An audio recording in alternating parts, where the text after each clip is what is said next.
Tere taas kuulama ja vaatama saadet Epitsentris. Jäi vähe pikem vahe sisse, aga nüüd oleme taas teie ees, et ühiskondlikult olulisi teemasid nii ise kui koos saatekülalistega lahata. Täpselt nii. Alustame saadet sõnavabaduse teemal ehk põhjanaabrite soomlaste näitel saame nüüd selgelt näha, kui absurdselt saab kedagi sõnade eest süüdi mõista, kui olete vastu võtnud niinimetatud vihakõne seaduse. Seejärel peame taas rääkima rahvastikukriisist. Ega siin midagi paremaks ei ole läinud, aga üllatust, isegi Reformierakond näib olevat selles küsimuses tõsisema näo pähe teinud. Küsime, kas ikka on nii? Seejärel kindlasti vähemalt osaliselt samal teemal ka jätkame. Rahvastikukriisist, aga ka laiemalt oma vaatest Eesti ühiskonna murekohtadele räägib meile majandusteadlane Raul Eamets. Me ärritasime üles läärmaka vähemuse. Tahtsime uurida, küsitleda naisi, kellel ei ole lapsi. Sealt kogu see sotsiaalmeedia torm nii-öelda alguse sai. See oli tõesti karm. Ülikool lihtsalt eesti keeles lõi põnnama ja vaatas, et lihtsam on mind lahti lasta.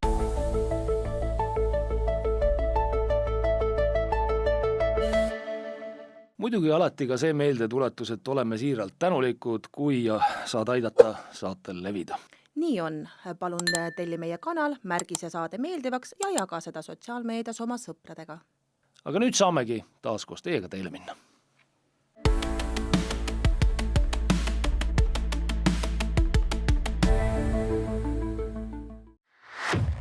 Raamatus Planeet ei põle võtavad kliima ja energia teemal sõna mainekad teadlased, eksperdid ja arvamusliidrid nii Eestist kui laiast maailmast. Raamatu leiad veebilehelt vabadused.ee või raamatukauplustest.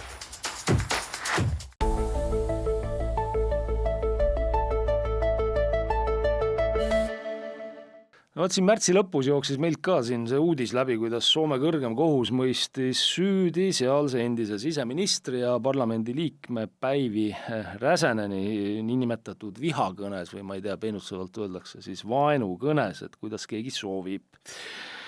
Ühesõnaga mõistet süüdi millegi eest, mida ta oli kunagi kirja pannud ja mis oli siis internetis kätte saadav.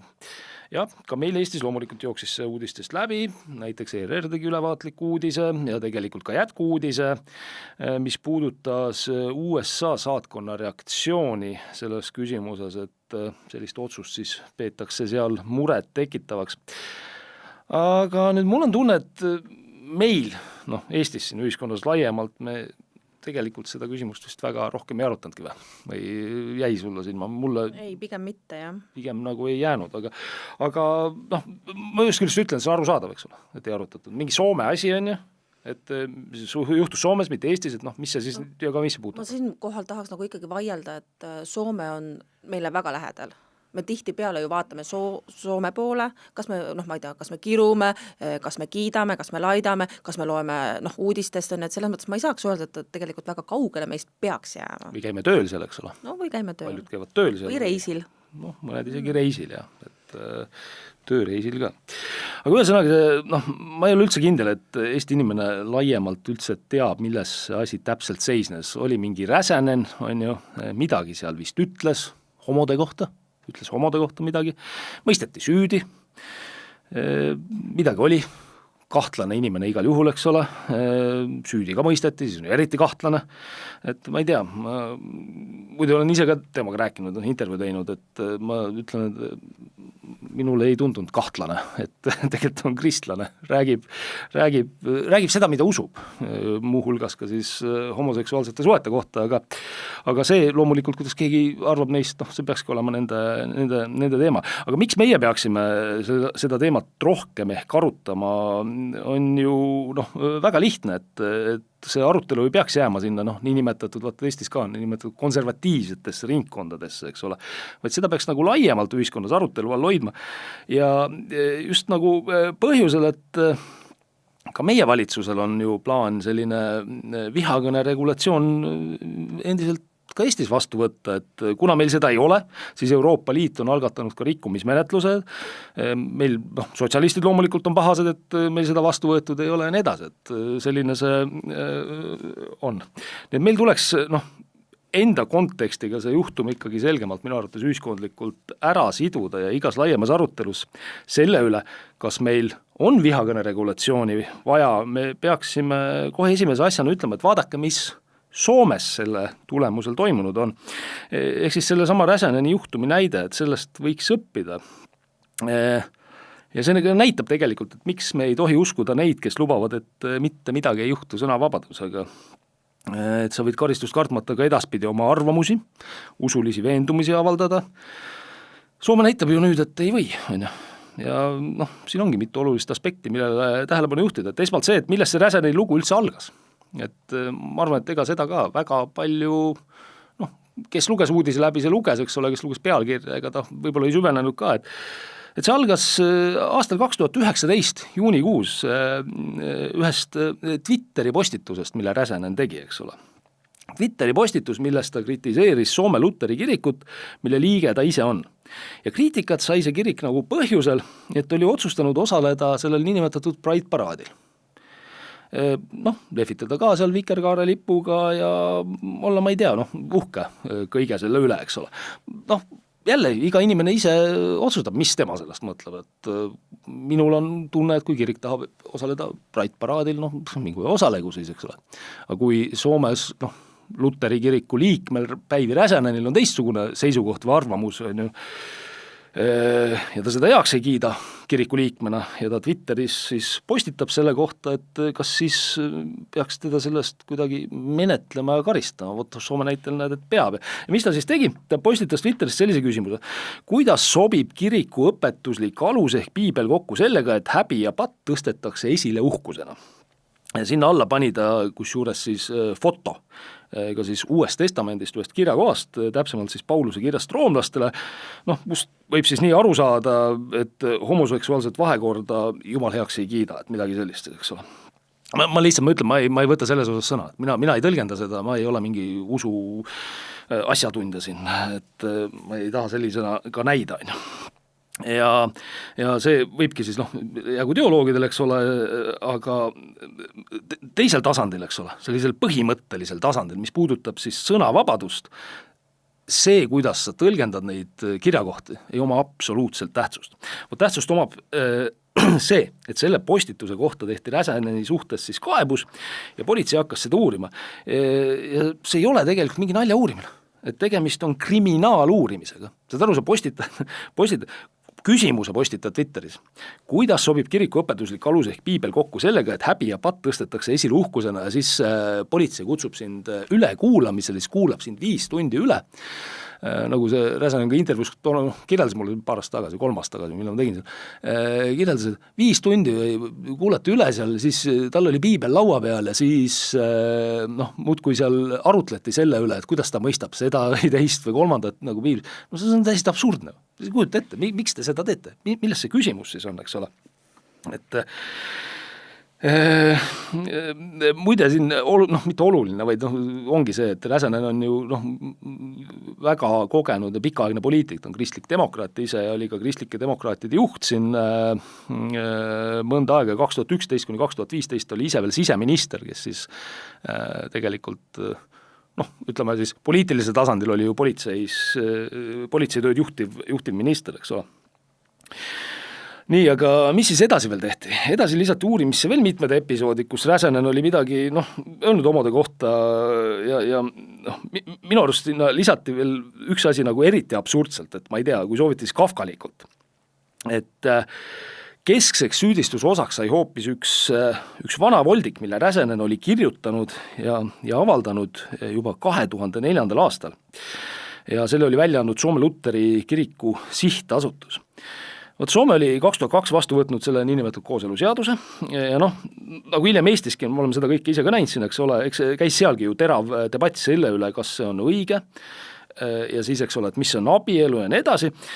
Ja see voldik oli siis mõeldud selleks, et traditsioonilist abielu nii-öelda siis kaitsta, eks ole, et oma abielud seadustati Soomes lõpuks ju 2017 aastal ja nagu me võime aru saada, et sellele eelnes ka selline samalaadne, et pikk ühiskondlik vastandumine nagu Eestis. Nii et peaks aru saama, et tegemist oli ühiskondliku sellise vaidlusküsimusega, poliitilise vaidlusega, mida siis peeti ja siis on nüüd üks mingi voldik, mingi bukletike kuskil selle raames kunagi loodud ja nüüd äkitselt 15 aastat hiljem, 2019, tullakse ja öeldakse, et jah, vaadake, siin tuleb nüüd kriminaalmenetlus alustada, sest seal bukletis on Räsänen pidanud homoseksuaalsust psühhoseksuaalse arengu häireks. No midagi sellist ta kirjutas sinna. Ja kuna ta on arst, eks ole, et siis arst, talle omistati veel, et sellise väite esitamine arstina, et see on nagu raskendav asjaolu justkui, nii palju kui mina sealt aru saan. Nojah, poleks Räsänen ise ja ma ei tea, mingi kiriku veebileht seda vana bukletti jaganud sotsiaalmeedias, poleks keegi tulnud selle peale, et teda selles 2019 süüdistada, aga nüüd tuldi, on ju. Alama astme kohtu otsused mõistid Räsäneni kõigis süüdistustes õigeks, aga nüüd see ongi see, et kõrgem kohus mõistis ta siis süüdi, on ju, selle Twitteri postituse eest seejuures. Räsänen karistust ei saanud, aga selle sama bukleti eest siis sai, eks ole, ta mõisteti süüdi selles bukletikeses viha õhutamises. Ta sai 1800 eurot trahvi, süüdi jäi ka Voldiku avaldanud Luteri fond, mis sai 5000 eurot trahvi ja ka selle fondi tegevuse eest toona vastutanud kirikupiiskop Johanna Pohjola sai siis trahvi. Ja ma arvan, et nüüd arusaadavuse huvides ongi oluline tähele panna veel seda, et 2004. aastal, kui Räsänen selle teksti kirjutas, ei oleks ta selle eest karistada saanud, sellist seadust ei olnud.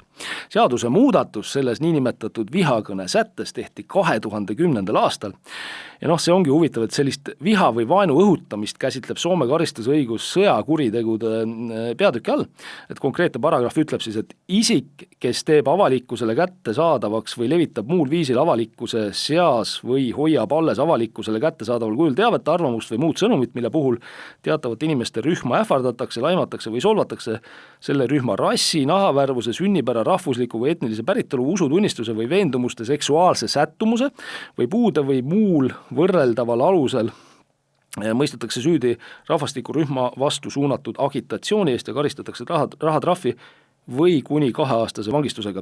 Ja vot sellisel kujul võeti see säte vastu siis 2010. aastal, kus juures selle niinimetatud kaistava tunnusena toodigi siis juurde ka seksuaalne orientatsioon ja kuna nüüd Räsänen käsitles oma usulistel veendumustel tuginevates arvamustes homoseksuaalseid inimesi, siis ongi nagu alus olemas.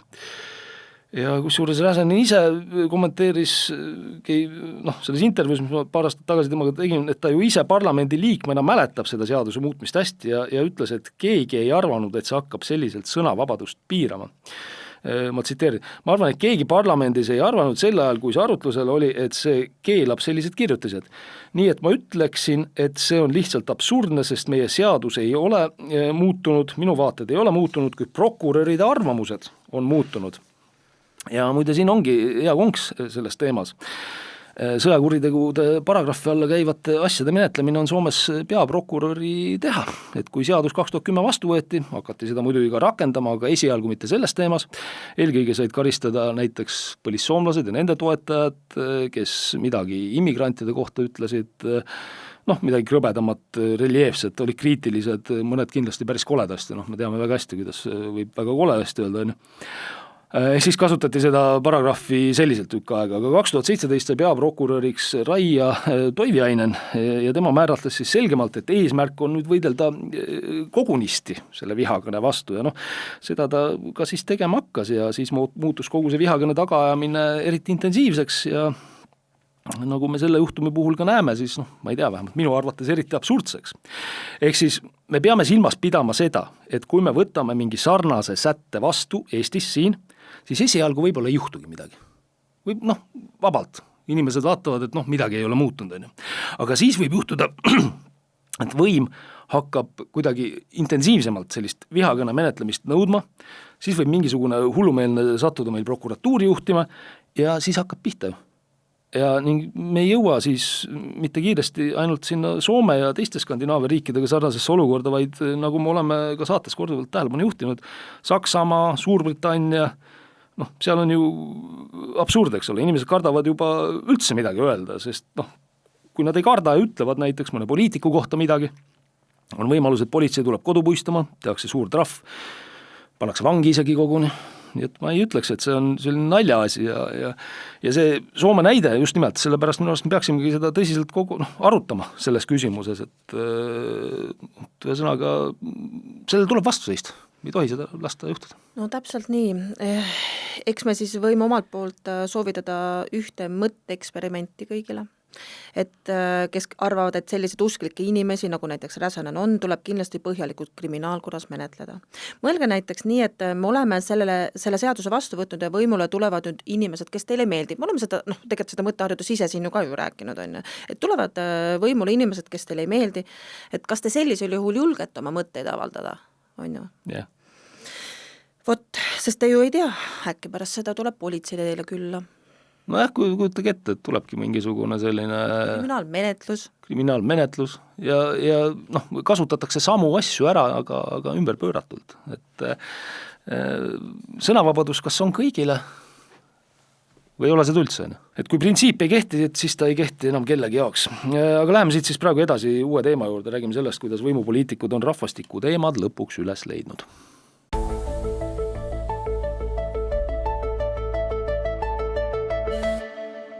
Tõepoolest, räägime nüüd rahvastikukriisist. Eks need, kellele see korda läheb, peavadki sellest rääkima, sest ega siin mingit lahendust ju sündimas ei ole. Aga midagi siiski justkui on tunnetuslikult muutunud ka. Ma alustan ühe tsitaadiga. Ma ei hakka sinult seekord küsima, kes selle tsitaadi autor on, sest eks sa ise lugesid seda samamoodi. Nimelt siis peaminister Kristen Michal ütles 22. veebruaril nii. Avaliku välja jälgijad on kindlasti tähele pannud, et eesmärgina on õhus ka naiste rolli muutmine suundumisega eelkõige sünnitusmajja ja kööki, sest muidu kohe sureme välja. Seda ütles kogu Eesti rahvale meie peaminister vähem kui 2 kuud tagasi vahetult enne vabariigi aastapäeva. Kas selles on tunda mingit muret rahvastikukriisi pärast? No, ma ei tea, ei tundu väga, on ju. Pigem on selle kõne mõtteks ju see, et kõik, kes selliste asjadega tegelevad, nagu sündimus, on mingid tagurlased, või midagi taolist. Samal ajal on meil rekordväike sündide arv olnud juba mitu aastat ja poliitilises plaanis muidugi on see olnud pigem selline opositsiooni teema. Aga nüüd on mingi ime läbi hakanud sellest rääkima ka Reformierakond ise. See on üllatav küll, Ja sellega ma tahakski nüüd tegeleda siin natuke, et kui usutav Reformierakond seda teemat tõstatades, siis tegelikult ikkagi on. Neil on siin viimasel ajal kohe mitu algutust tulnud, nagu Vändras saelaudu tuleb, on ju, et kuidas selle probleemiga tegeleda. Küll tahetakse vanemahüvitist tõsta, erakonna liikmed mõtlevad lastevanematele maksusoodustuste tegemisele ja nii edasi. No neid plaane siin konteksti asetades tahaks küll Michalilt kangesti küsida, et mis teil seal nüüd hakkas? Miks te tahate naisi sünnitusmajja suunata? Ja kööki, sest ega kööki sünnitusmaast väga kaugel ei ole. Ja tuled koju, lähed kohe kööki. Just. Kuidas oli võtta? Tulime koju, meil on avatud köök. Ongi keeruline köökist mööda minna. Aga siin tahaks küll küsida juba väga konkreetselt, et kus te enne olite? Rekordmadal on sündimus olnud juba mitu aastat järjest, juba alates aastast 2022 ja sealt edasi on olnud tegelikult ju ainult negatiivses mõttes need rekordid. Lähme aastasse 2022. Siis oli meil valitsejaks Kaja Kallas. Vaatame, kuidas tema sellesse probleemi suhtus. Võtame näiteks mai 2022, kus ta vastas Riigikogu ees arupärimistele seoses sündimusega. Teate, see on nii solvav, see kõlab täpselt niimoodi, nagu naine oleks teie arvates mingi sünnitusmasin. Lased aga toetuse sisse, laps vupsab välja ja ongi kõik. Ei ole nii. Lapsed sünnivad armastusest ja teate, kui te tõesti tahate nii õudselt sündivust tõsta, siis kõige sobivam meede selleks on lõpetada igasugune tüdrukute harimine, panna nad tubadesse kinni, et nad sealt välja ei saa ja lapsi hakkab sündima nii, nagu mühiseb, siis kui nad on, nii nagu teie ütlete, fertiilses eas. Ja täpselt seda poliitikat, et lapsed sünnivad armastusest, midagi muud neil vist väga vaja ei olegi, on Reformierakond ju ajanud kuni viimase ajani. Sest mõtleme, milliseid poliitilisi samme nende juhitud valitsused selle 4 aasta jooksul siis astunud on. Eesmalt meenutame, et sama 2022 aasta oli Kallase jaoks raske, sest küsimuse all oli lasterikaste perede toetuse tõstmine ja kuna toona Reformierakonnaga koos valitsuses olnud Keskerakond sellise eelnõu esitas, viis see valitsuse lagunemiseni. Ja see oli huvitav suvi selles mõttes, et siis oli ju suur segadus, Kaja Kallas valitses üksi ja noh, mitte eriti põhiseaduspäraselt, aga noh, kedagi see ei häirinud.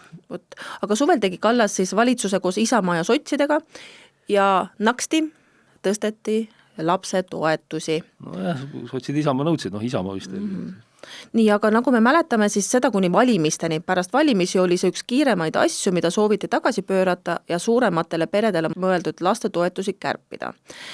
Kaja Kallas kusjuures ütles, et kõiki lapsi tuleks kohelda samamoodi. Tegelikult see suur vaidlus ju nende perehüvitistega oli see, et justkui lapsed, kes on suurtes peredes, on väärtuslikumad kui need, kes on väiksemates peredes.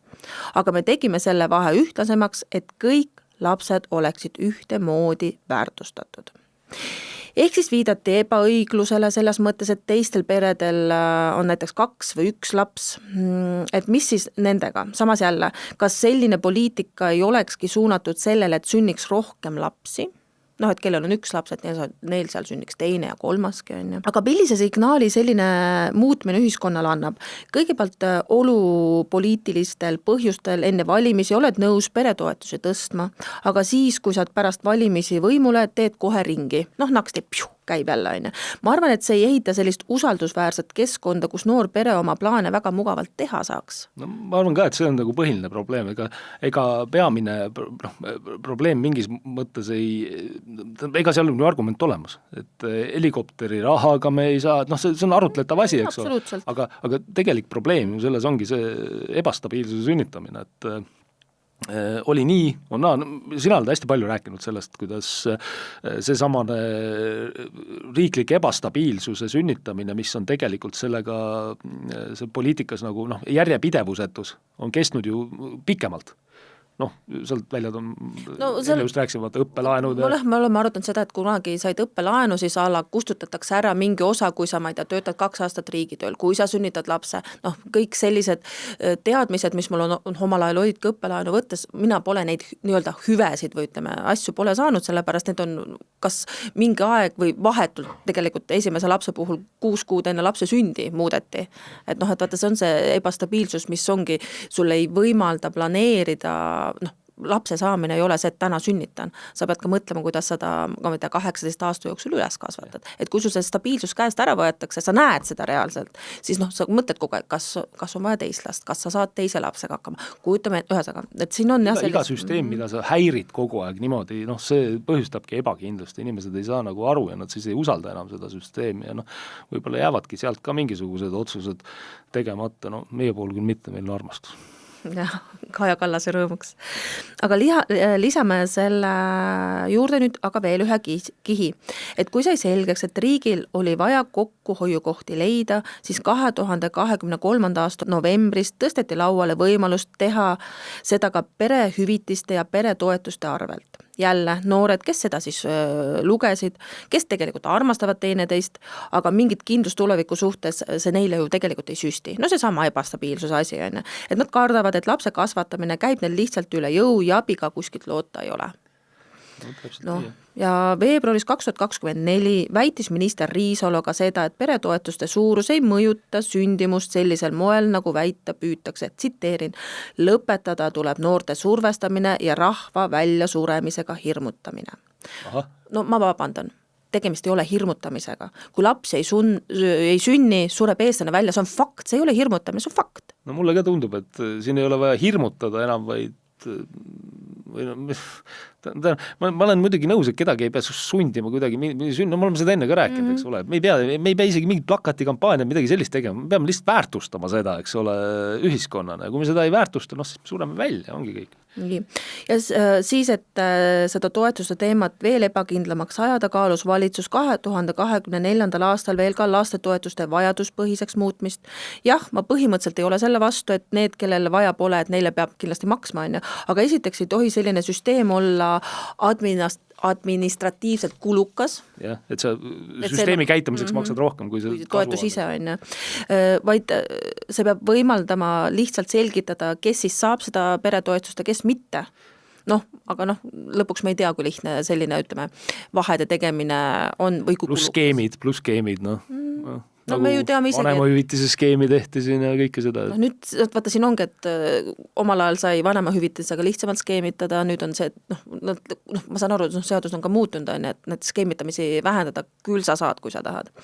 Nii, aga teisalt tekib mul ka küsimus, et miks peab sellistele asjadele mõtlema keset seda, kui meil on probleem selles tegelikult, et laps ei sünni piisavalt. Iga selline negatiivne signaal, mis neid toetuste muutusi puudutab, on potentsiaalselt laste saamist pärssiv.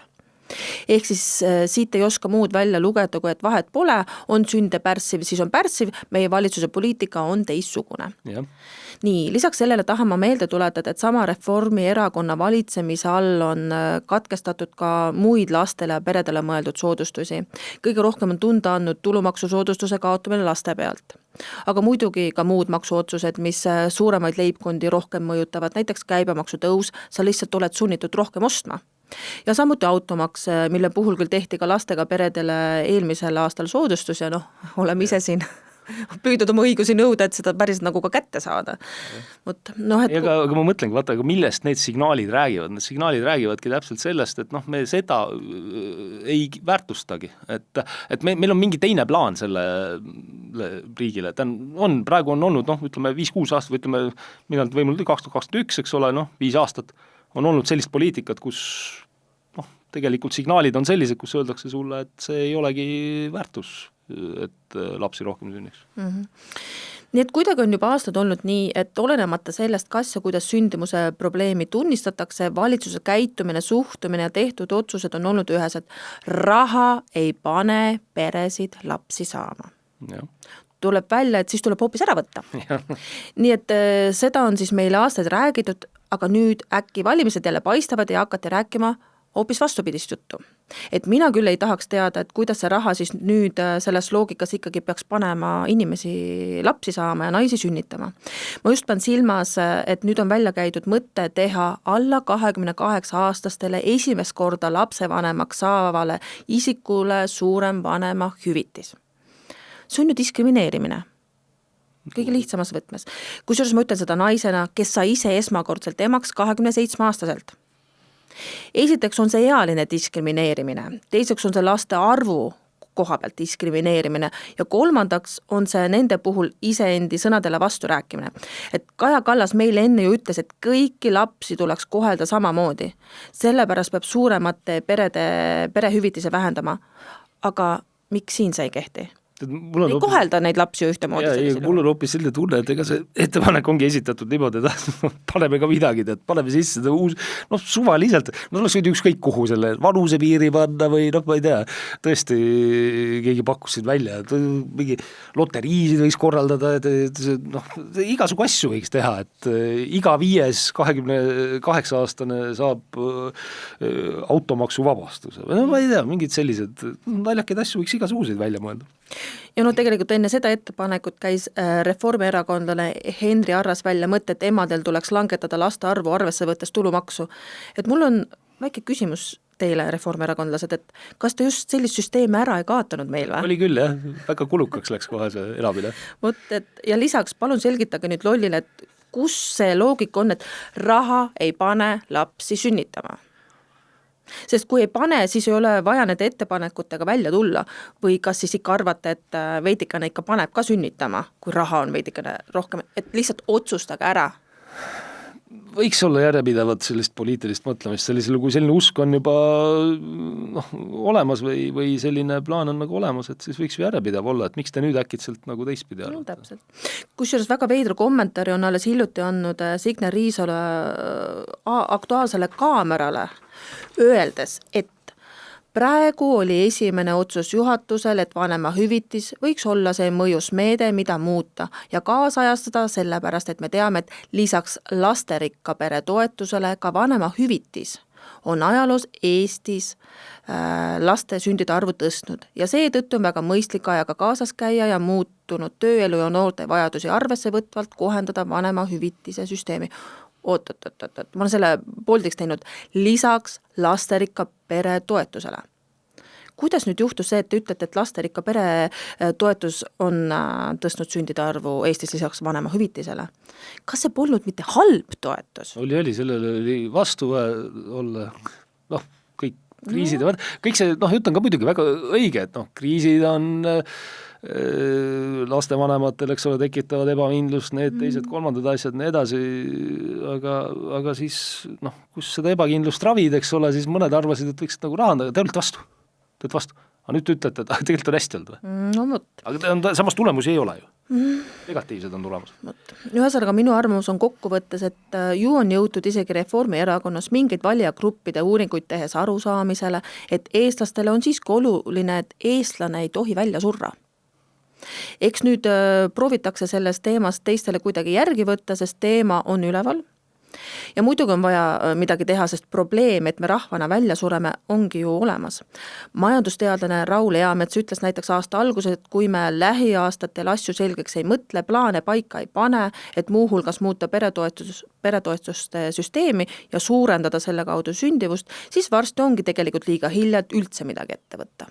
Nii et tegelikult jääbki siis küsimus, et kas poliitikud olenemata erakondadest ja pidevatest valimistsüklitest suudavad teha koostööd, et Eesti riik jääks kestma? See võiks neil palga sisse käia küll, jah. Palgad tõusid neil alles.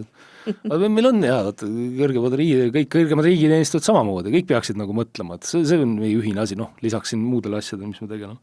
Aga lootuses, et nad tegelikult suudavad koostööd teha, ei tahakski ma neid tänaseid valitsejaid siin väga hurjutada. Lootus on lihtsalt see, et laste saamise teema ja perepoliitika ei ole vaid häälte kogumise kattevari, mis pärast valimisi unustatakse. Vot siis pärast seda tuleks hurjutamine, kui see ongi lihtsalt, tegime, ma ei tea. Selle eest, mis te viimased 5 aastat siin korraldanud olete, ma hurjutakse ikkagi jätkuvalt ja pidevalt, et Jürgen Ligi ka mainimata ei jääks, siis tervitused talle ka. Aga selles mõttes ma olen nõus sinuga, et teemas on tegelikult kõik ettepanekud on head ja me nüüd vaatame ka ju pidevalt ajakirjanduses ilmub selle kohaseid käsitlusi ikkagi, erinevad poliitikud räägivad sellest, see on väga hea, sest tähendab seda, et teemat on teadvustama hakatud ja kui juba ütleme selline poliitiline eliit või establishment seda teemat teadvustab, ju siis ka see osa rahvast, kes seda ei ole teadvustanud, teadvustab seda ka ja siis saabki ise mõelda. Kas see on okei, et meil läheb nii edasi nagu läheb või mitte ja mina ikkagi ütlen loomulikult, et sundimise tunnet ei tohi ju kellelegi jääda, vaid nagu me oleme enne ka tõdenud, lapsed on puhas rõõm, et see on see, pere ja lapsed, see on ju puhas rõõm, et inimese tahab endale seda luua ja siis tulebki mõelda selle peale, kui on keeruline ja kui on valikuid vaja teha ja need on veel materiaalsed, et kuidas me seda asja siis korraldada saaksime. Vot, et Eesti riigi asja ajada ilma eestlasteta väga mõtet ei ole, et seda ütleks siis ka, aga mida siis teha, kindlasti küsime seda ka tänaselt saatekülaliselt, kohe on stuudios Raul Eamets.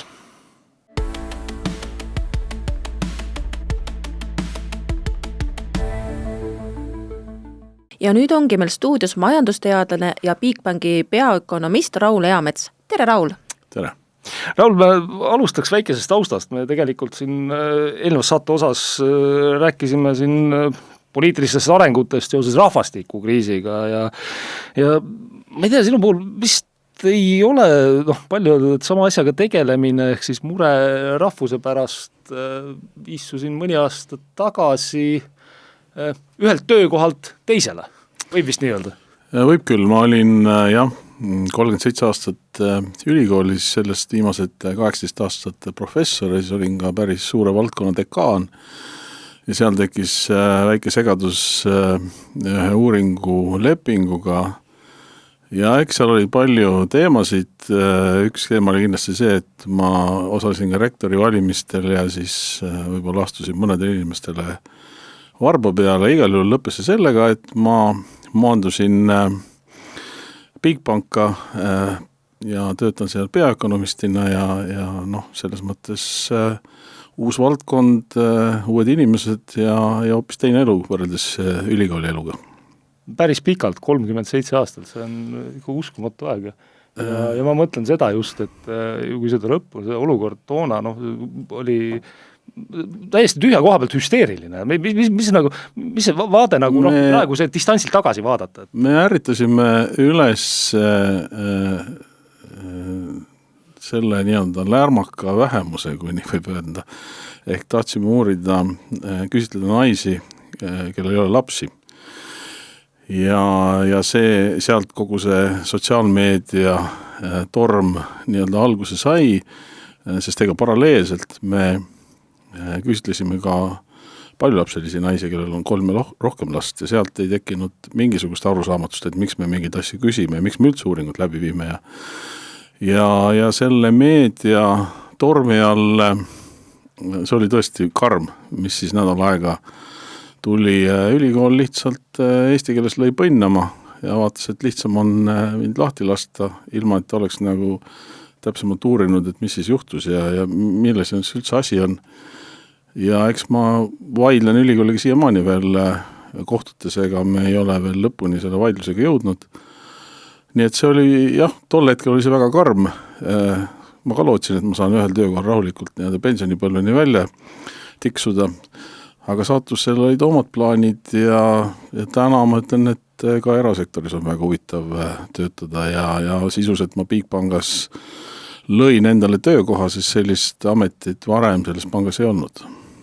Nagu olete tööga rahul, kuidas see pangaelu siis maitseb? Ja selles mõttes võin küll öelda, et olen rahul, sest et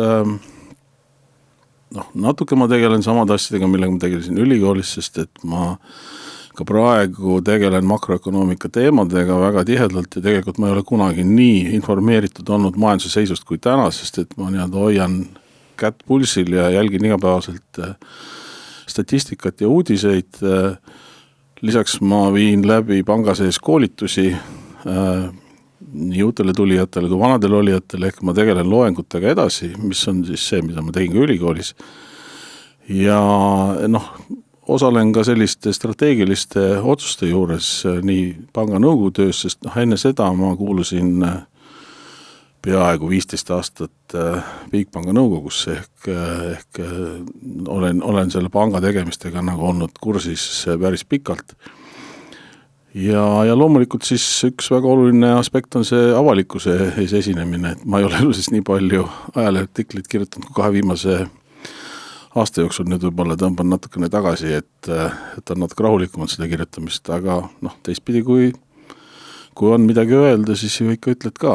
Ja selles mõttes ma olen nagu pangas oma koha leidnud, siiani on pank minu tegemistega rahul olnud, loodan, et see on nii ka tulevikus ja selles mõttes on elu kindlasti rahulikum kui ülikoolis, sest dekaanina mul oli 600 töötajat alluvuses ja üle 6000 tudeng oli sotsiaal- ja valdkonnas, nii et selles mõttes oli see päris suur organisatsioon, mida juhtida. Kalender oli ikka nii piltlisuses 8-9 tundi iga päev täis. Praegu on elu rahulikum ja eks siis tuleb seda hinnata seda elumuutust ja nii et ma ei kurda, ütleme siis niimoodi. Sa mainisid ka, et pole nii palju kirjutanud, kui praegu oled kirjutanud, ja tegelikult ma tahtsingi tuua, et hiljuti andsid sellise hinnangu, et Eestil on 5 aastat, et rahvastiku kahanemine ümber pöörata, et ma ei usu, et tegelikult inimesed päris hästi aru saavad, et kuivõrd kiire see kahanemine on, et mis meil siis 5 aasta pärast juhtub? Kui me mõtleme nüüd rahvastikuprotsesside peale, siis aastal 83 kuni ütleme 89 sündis meil keskeltläbi 24 000 last. Ehk siis pooled nendest olid naised ja pooled poisid ja pooled olid tüdrukud.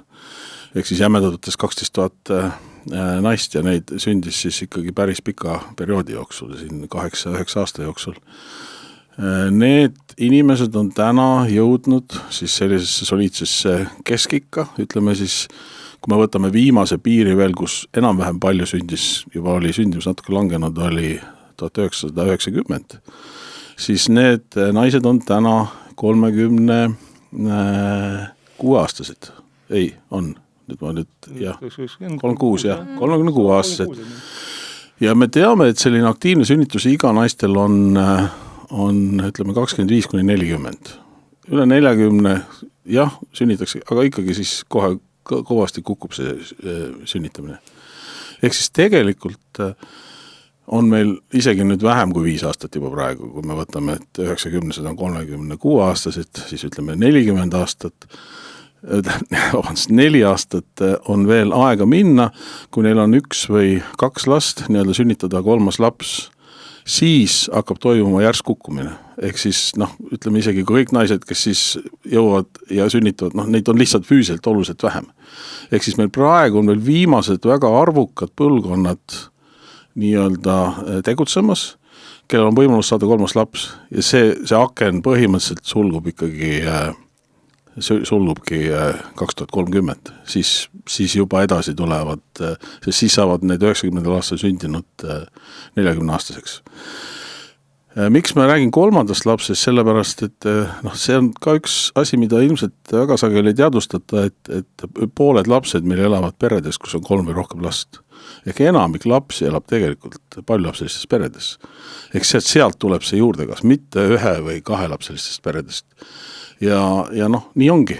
Põhimõtteliselt lihtsalt edasi juba on meil füüsiliselt vähem neid, kes saaksid lapsi ja midagi teha ei ole. Nii et selles mõttes me oleme paratamatult sellise allakäigu trepi peal.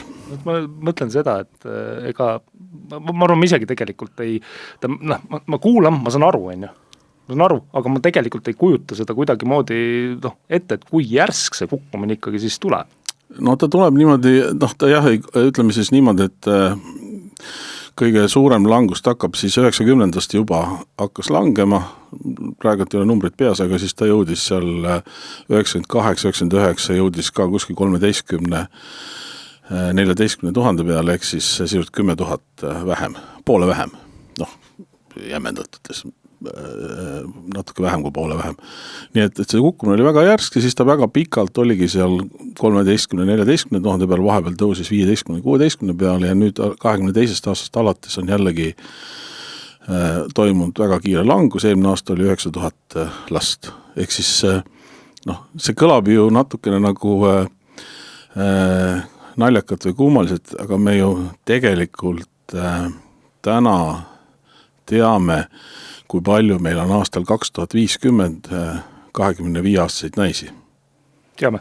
Sest nad on juba sündinud, neid ei tule kuskilt rohkem juurde. Muidugi teame. Et selles mõttes me ei mõtle nagu selle peale, et meil on nagu see põlvkond on ette ära determineeritud. Et sealt neid ei tule kuskilt, neid ei sünni juurde, need ongi juba täna sündinud. Ehk siis teistpidi, kui me teame sündimuskordajad, me teame ka palju meil on lapsi 25-30 aasta pärast. Ja need ongi nii pikalt need protsessid ette määratud, et midagi teha ei ole, või me võime veel nii-öelda üldistada, et me teame ka palju meil 50 aasta pärast umbes lapsi on sellepärast, et nende vanaemad on täna juba sündinud. See on, selles mõttes on see nagu puhas matemaatika ja siin nagu mingid suuri hüppeid teha ei saa ja kui nüüd küsida, et kas me suudame täna seda rahvastikulangust peatada, siis vastus on, et ei, me ei suuda, me ei keera seda, meil lihtsalt täna sünnib niivõrd vähe lapsi, et me seda tagasi kindlasti ei keera. Ainuke, mis me teha, me saame neid protsesse pidurdada, et see langus ei oleks nii kiire. Mul on tunne, et inimesed mõistaksid seda äkki siis absoluutarvudes võib-olla lihtsamalt, et palju siis, see on see, mis me kunagi teisega oleme rääkinud või siin Eido Vitsuriga juba aasta tagasi rääksime, oli see, et ta tõi ka näite selle, et jaapanlased arvutasid välja, eks. Mis aastal tule kus? Mis aastal, viimane jaapanlane sünnib, eks ole. Kas meil on ka Eestis ühesõnaga siin praeguste trendide jätkudes öelda, et 2050 rahva arvu, eestlaste arvu nii palju, 2100 nii palju? Ei, ma arvan, et need juba tänaseks need Statistikaameti viimased prognoosid ei kehti, sest see kukkumine on olnud nüüd kiirem. Ehk, ja sellepärast ma ei hakanud neid numbreid ka vaatama. No.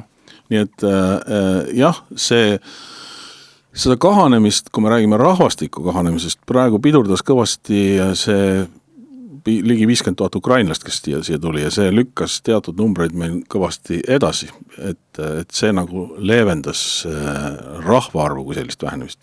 Sest ütleme, rändenumbrid on meil olnud selles mõttes päris suured, et aastast 2015 peaaegu 10 aastat meil oli ränne positiivne, ehk meil selle arvel rahvastik kasvas, nüüd 2 viimast aastat, või 1-2 vist on olnud ta negatiivne, kus siis nii-öelda ka rändesaldo on olnud negatiivne, ehk kokkuvõttes on rahvastiku arv vähenenud. nii et see ränne nagu seda pilti kõvasti segab ja ütleme see ukrainlaste ränne lõi need varasemad prognoosid jälle kõik sassi, nii et selles mõttes minu teada nagu sellist uut prognoosi täna Statistikaametil veel ei ole, et ma ei oska teile nüüd öelda ja siis on ka küsimus, et me räägime rahvaarvust aastal 2100, aga teine asi on, kui palju on eestlasi seal. Jah, täpselt. Sest see on jälle teine number, nii et nii on. Jah, kahjuks ma nagu nii konkreetseid numbreid ei oska praegu tuua, aga fakt on see, et ta võib-olla väheneb nüüd tänu sellele Ukrainale natuke vähem, kui me algselt kartsime. Aga siin on see, et meie siin saates räägime, sina räägid, veel on mõned inimesed, kes räägivad, teatud poliitikud räägivad, aga kui tõsiselt tegelikult ühiskonnas me sellesse rahvastiku, kriis või eestlase, ma ei tea, ellujäämisesse suhtume. Et kui mina, suhtlen nooremate inimestega, kellel ei ole lapsi, ega ei tahetagi. Et kas see, ühesõnaga, kui tõsine, ma ei tea, kui tõsiselt peame siis suhtuma? No ütleme, ma vist tõin selle näitega, kuna ühes on arvamusloos, et kuulasin ühte saadet, kus üks noor naisterahvas rääkis sellest, et kui ta oma vanaemaga rääkis, et kui raske siis oli nõukogude ajal lapsi saada ja kui mitte raske lapsi saada, kui raske oli lapsi kasvatada, midagi ei olnud saada ja mis tingimustes kõik üles kasvasid ja kui elu oli keeruline, ütleme niimoodi.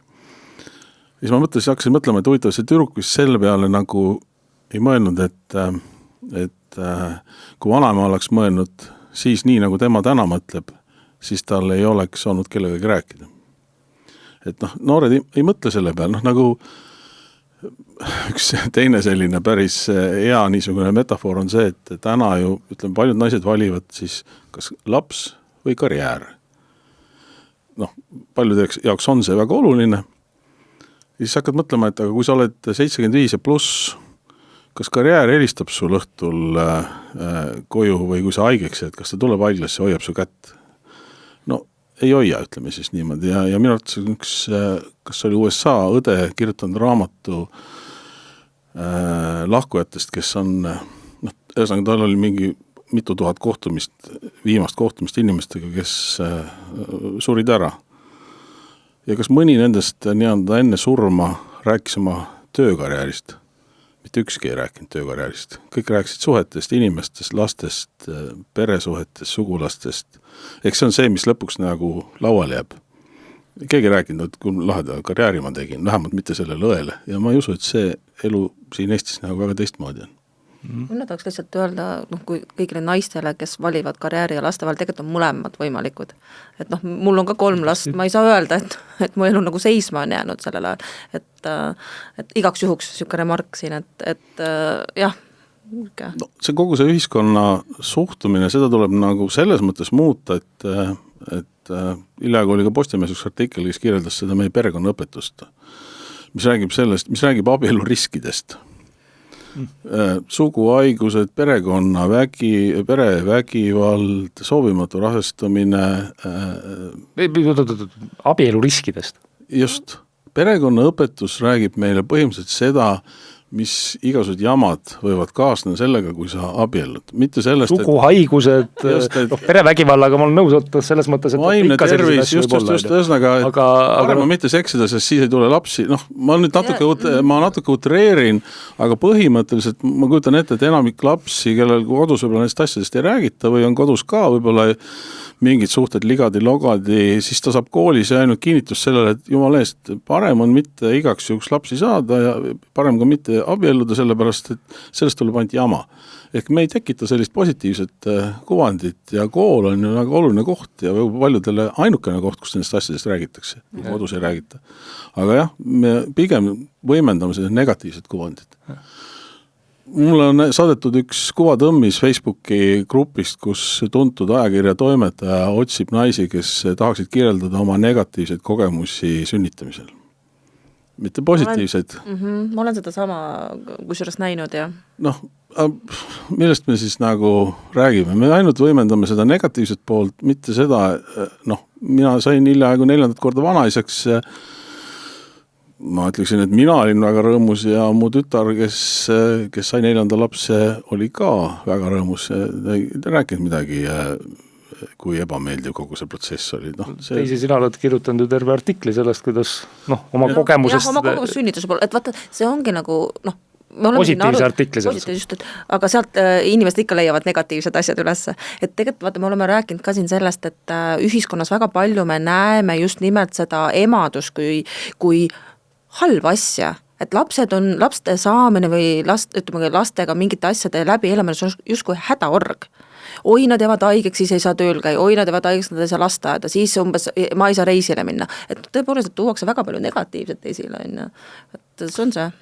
Ütleme nüüd on hakanud natukene tulema ka positiivset külge, aga võrreldes selle negatiivse vooga vähem tõsise lärmakas vähemus on minu arust vaiksemaks jäänud, kuna ühiskonnas täna ma tajun, et demograafia teemad või rahvastiku teemad on tõusnud rohkem päevakorda, sest ka need parteid, kes mitte kunagi varem sündimusest ei ole rääkinud, on hakanud sellest rääkima. Ja ma arvan, et see probleemi tõsidus hakkab täna poliitikutele kohale jõudma. Juba kaua on aega läinud ja juba peaaegu on hilja, aga tegelikult ei ole muidugi kunagi hilja. Ja see on väga positiivne, et kõik parteid, ka need erakonnad, kes varem seda teemat üldse lauale ei võtnud, on hakanud aru saama, et tegemist on probleemiga, järjest me loeme siin ettepanekuid, Reform on teinud ettepanekuid, teistest parteidest on inimesed mingid ideid välja pakkunud, et vaikselt nagu on hakatud ka poliitikute tasemel aru saama asjast ja rääkima.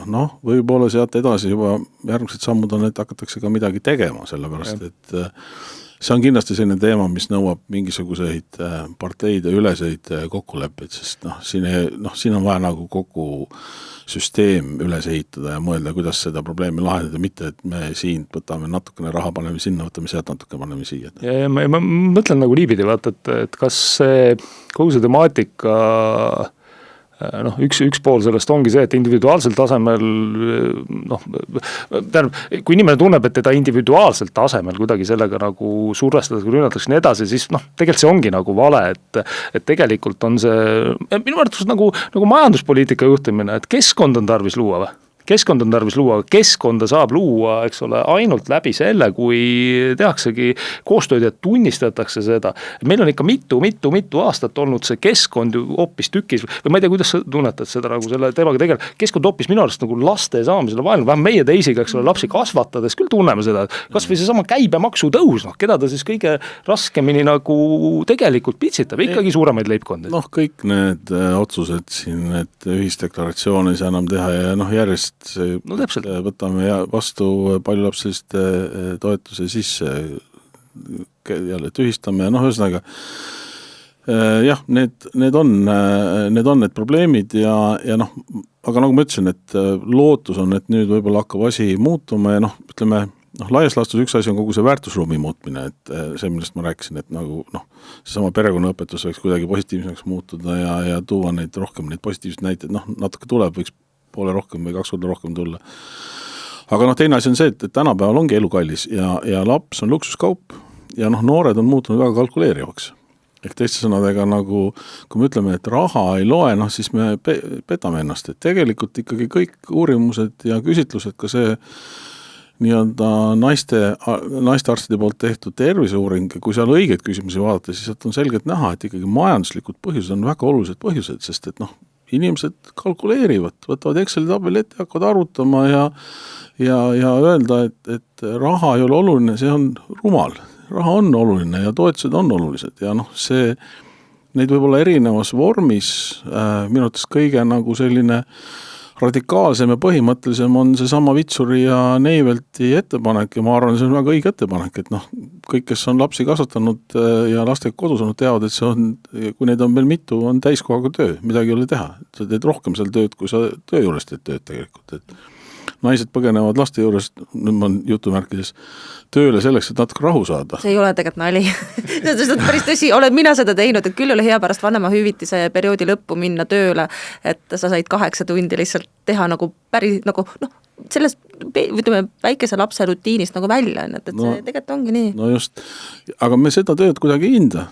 Selles mõttes nagu see nii-öelda vanema palk kus siis ütleme siis näiteks 3 lapse puhul sa saaksid nagu Eesti keskmise palga netos kätte, see on see väga mõistlik ettepanek ja ma arvan, selles suunas peakski nagu tegutsema. Siia alla käivad kõigesugused vahevariandid, mis siin hiljaaegu Keskerakonnast Madisson vist kirjutas, on ju, et vanema palka võiks solidaarselt võrdsustada, et täna on see vanemahüvitis, et seal on juba nagu proportsioonid paigast nagu natuke ära läinud ja ta suunabki rohkem nagu kõrgepalgalise naisi sünnitama, aga nagu kui solidaarne oleks, siis võib-olla see mõjuks nagu paremini kõigile.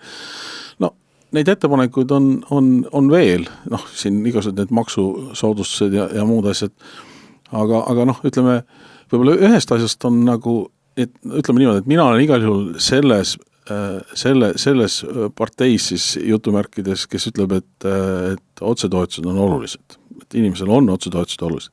Teine aspekt, millest võib-olla natuke vähem on räägitud, on elamine ja eluaseme kättesaadavus ja need teemad ja ütleme siis, vaadates, mis kinnisvara hinnad on teinud, siis need, eriti siin Põhja-Eestis, nad lähevad lihtsalt noortel pikalt eest ära ja midagi ei ole teha, kui sa elad linnas, Lasnamäel, Mustamäel 2-toalises korteris alustad kuskilt, siis sinna ei saa, ei ole ruumi nagu väga palju lapsi sünnitada, ehk siis teiste sõnadega, kui me vaatame ka üldistatistikat, siis linnas on sündimus alati väiksem kui maal.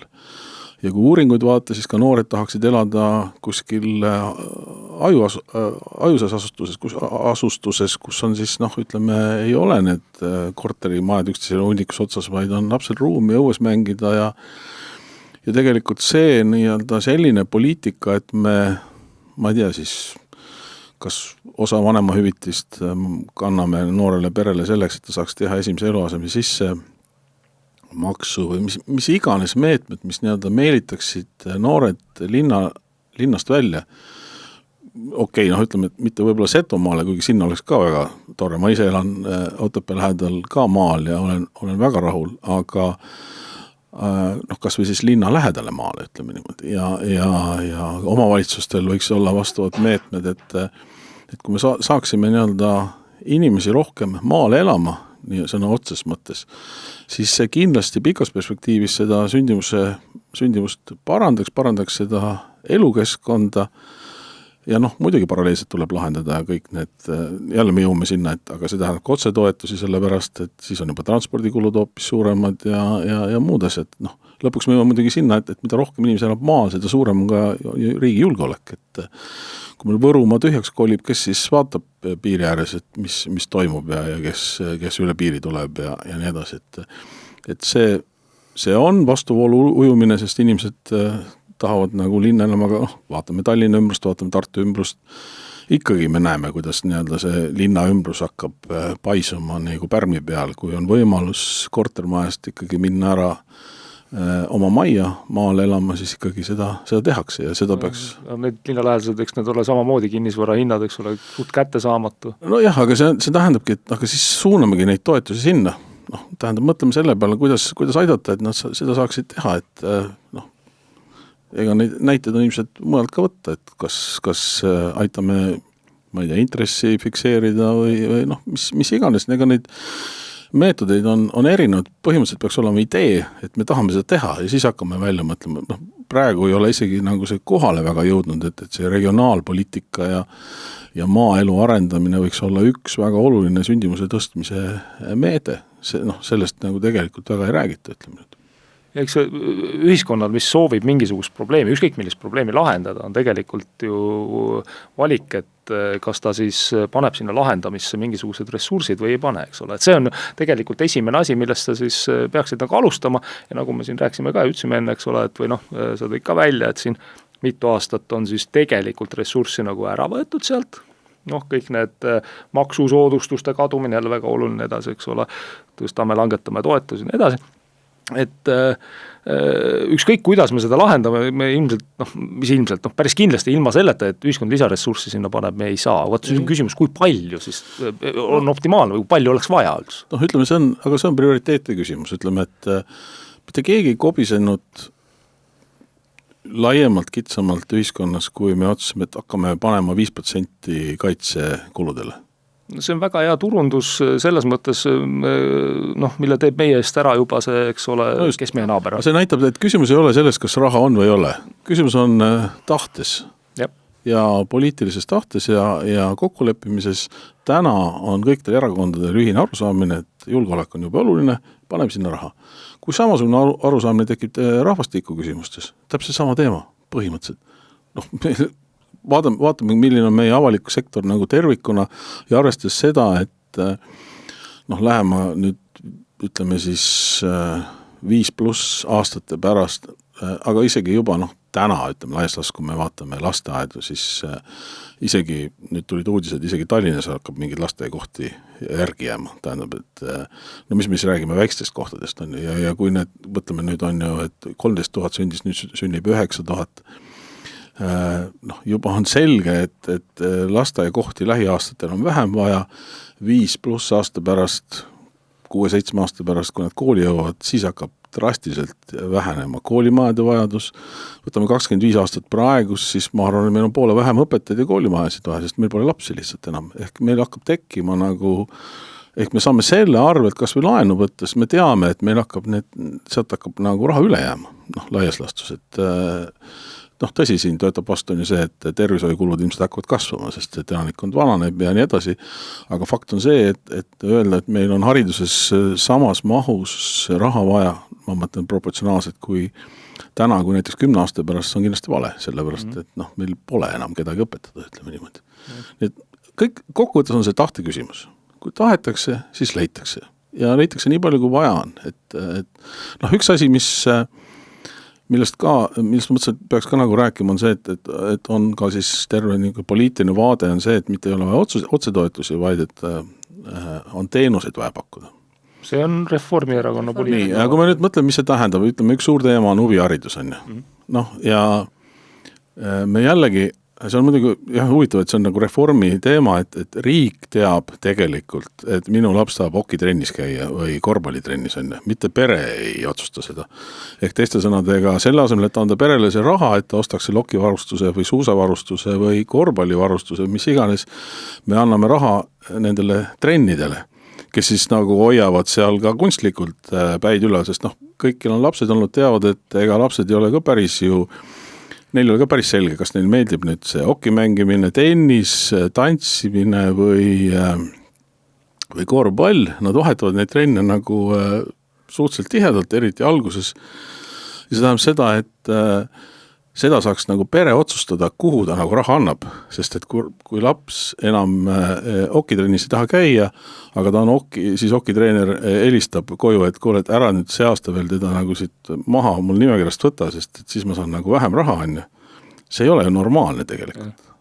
Et noh, see peaks olema pere otsustada, raha peaks tema käes olema, argument, et äkki mõni pere joob selle raha maha. Huvitav, et kui ta palga maha joob, siis see meid ei huvita, aga kui ta nüüd huvihariduse raha maha joob, noh, alati on erandeid ja alati on probleeme, ega see ükski kord või süsteem ei muuda seda. Aga me peaksime jätma pere otsustada seda, kas laps tahab käia tantsutrennis, korvpalli mängida või tennist mängida, mitte et meie teame, mida nagu vaja on ja siis anname sellele trennile nagu raha. No kahtlemata. Ja noh, sama käib lasteaedest me juba rääkisime, et neid tõenäoliselt on hoopis vähem vaja, nii et me just nagu siin teame, et riik teab, mida vaja on, mitte pere ei tea, mida vaja on. Yeah. Kui selle laste kohta me oleme siin varem markeerinud seda, et meie vanem poeg, kes on 16, sündis ju 2009. aastal, kui vaja oli teha lasteaeda moodulmaju juurde, et lapsed kõik ära mahutada.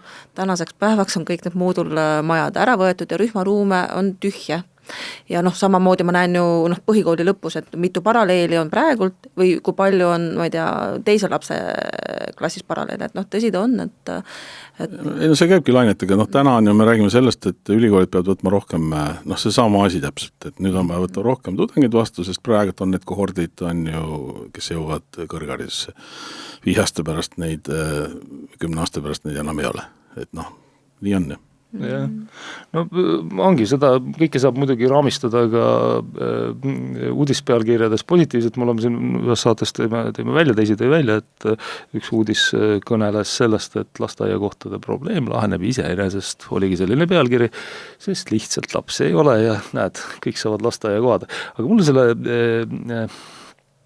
prioriteetide seadmise ja riigikaitse, nagu ütleme, omavaheline seos hästi meeldib tegelikult ja minu arust, Raul, selles ühes artiklis, mis siin aasta alguses ka ilmus, sa tõid seda välja, see oli siis ERR-is ilmus, see oli see, et kellele me neid relvi ostame, kui meil ei ole neid noori mehi, kes neid relvi nagu kasutama enam ma just aimates, et see küsimus tuleb, vaatasin, kui palju meil sündis nüüd eelmisel aastal poisse ja kui palju sündis tüdrukuid.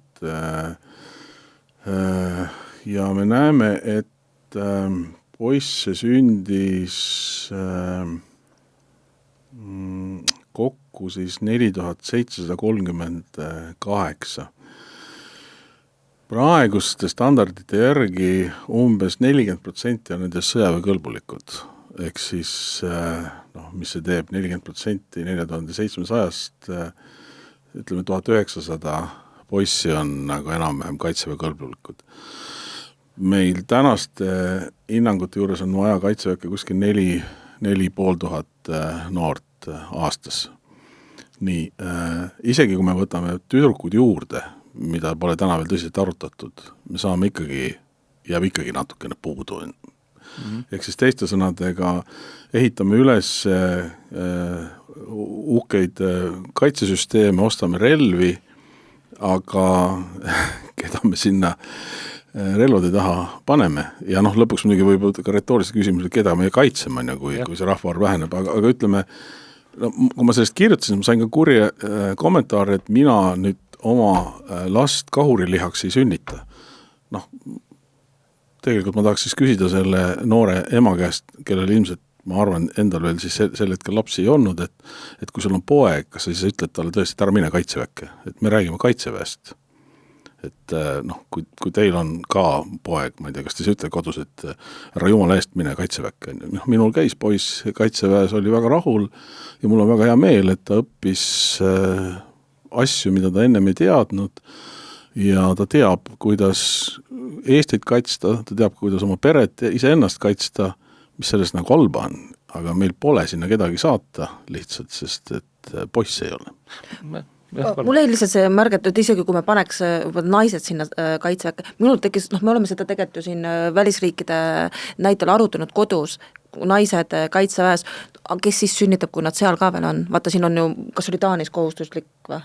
Ühesõnaga, arutati seda kohustuslikus korras, et naised peaks justkui minema, aga kas ei võta ka tähelepanu ära selle, et naised saada lapsi? Ütleme niimoodi, et laias lastus see kaitsevägi on ikkagi reeglina pärast üldharidust kohe.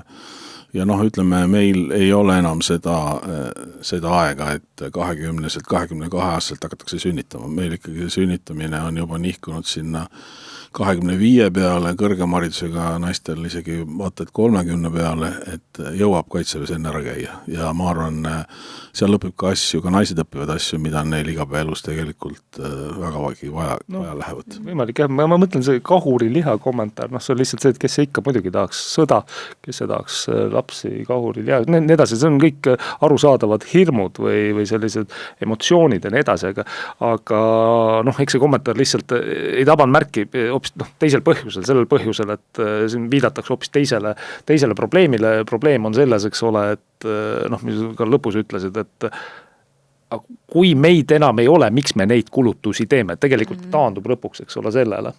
Ja mul oligi siin selline konks veel selle asja juures, et äkisti hoopis see rahvastiku küsimus peaks ka olema seotud kuidagi selgemalt hoopis tükis riigikaitse küsimustega. Ei, ta ongi lihtsalt sellest, ütleme niimoodi, et kui ma sellest esimest korda kirjutasin ja ütlesin, et minu jaoks oli see selline arusaamine, et ma polnud selle peale nagu varem mõelnud, et me räägime kogu aeg eesti keelest ja kultuurist ja maksumaksjatest ja sellistest argumentidest, aga see, et meil kaitsevõime ju kaob siis ära, kui meil pole kedagi kaitseväkke saata.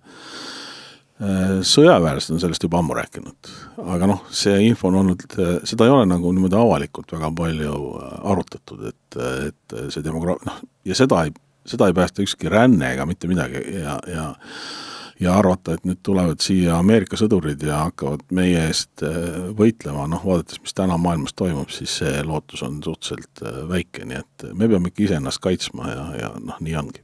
Jah. No kui võtta see rahvastiku küsimus nii-öelda prioriseerida seda sellisena, et on ka riigikaitse küsimus, kas see muudaks kuidagi moodi ka suhtumist, mis sa arvad? Noh, ma mõtlen nii poliitilist suhtumist kui ka üldist. Ma arvan, et see on üks osa sellest kompleksist, et see ongi, noh, see on, tegelikult tuleb võtta kõik need asjad, tuleb võtta need majanduslikud aspektid, tuleb võtta see keele ja kultuuri ja tuleb võtta julgeoleku teema ja saadagi aru, et kõik need kolm on nagu olulised. Noh, me kipume kas ühte võimendama või teist võimendama, aga me ei räägi nagu suurest pildist, räägime väga harva või noh, praktiliselt ei räägi. Ma ei tea, kas liigume sellelt teemalt otsapidi edasi, räägime võib-olla majanduse väljakutsetest ka, mis meil on, et nagu sa juba enne ütlesid, et sa igapäevaselt jälgid võib-olla isegi hoopis palju rohkem kui Tartu Ülikoolis seda majanduse käekäiku, et kuidas siis on, mis see Eesti majanduses toimub? Ma täna tegin pangas, meil oli selline strateegiline arutelu seal, kõik maadejuhid ja noh, Bigbank ju toimetab 9 riigis, 5 riigis on meil oma kontorid ja kõik need olid täna seal koos ja arutasime kvartali tulemusi, teeme nagu plaane tuleviku jaoks ja siis oli minu ülesanne anda ülevaade siis olemasolevast makroökonoomilisest pildist ja noh, võib öelda, et need slaidid, mis ma eile õhtul tegin, olid täna hommikuks vananenud, sest magama läksime ühe informatsiooniga, ärkasime teise informatsiooniga ja tegelikult ju me ei tea, ehk siis kui nüüd natukene seletada seda olukorda, et kui eile me veel teadsime, et nafta hind maksab $110 barrelilt ja et see võib minna veel hullemaks, kui Iraanis nii-öelda tsivilisatsiooni jutumärkides hakatakse hävitama, siis öösel oli saavutatud vaherahu ja siis nafta hind oli kukkunud juba siin tulevikutehingud pea 80 peale, ka Euriboril allapoole tulnud. Ehk siis ütleme, see olukord muutub 10 tunni jooksul kardinaalselt. Tõsi, ma olen jätkuvalt seda meelt, et me peame need tänased prognoosid selles mõttes ümber vaatama, et need, mis nii-öelda aasta alguse andmete põhjal tehti ja mis olid väga optimistlikud, need ilmselt ikkagi ei kehti, isegi kui me nüüd ütleme, et nüüd enam seal midagi ei pommitata, laevad hakkavad liikuma, kõik hakkab toimima, kogu nafta nii-öelda tööstuse ja tootmise samale tasemele jõudmine, kus ta oli, see võtab aega. Mingites valdkondades, näiteks maagaasi puhul, ma kardan, et see võtab palju kauem aega, kui me eeldame, sest Kataris lihtsalt pommitatigi väga palju asju puruks põhimõtteliselt ja nende ülesehitamine võtab kõik aega. Mis tähendab seda, et see naftakriisi ja see Iraani sõja mõju alles hakkab meile jõudma, isegi kui rohkem seal sõda enam ei tule, mida ma hästi ei usu, sellepärast, et see esiteks me ei tea, kui kindel see vaherahu on. Iisrael ütles, et Liibanonis see ei kehti, hommikul olid uudised, et mingid raketid lendavad, nii et noh, ei ole üldse kindel, et see asi ka nüüd lõplikult läbi on.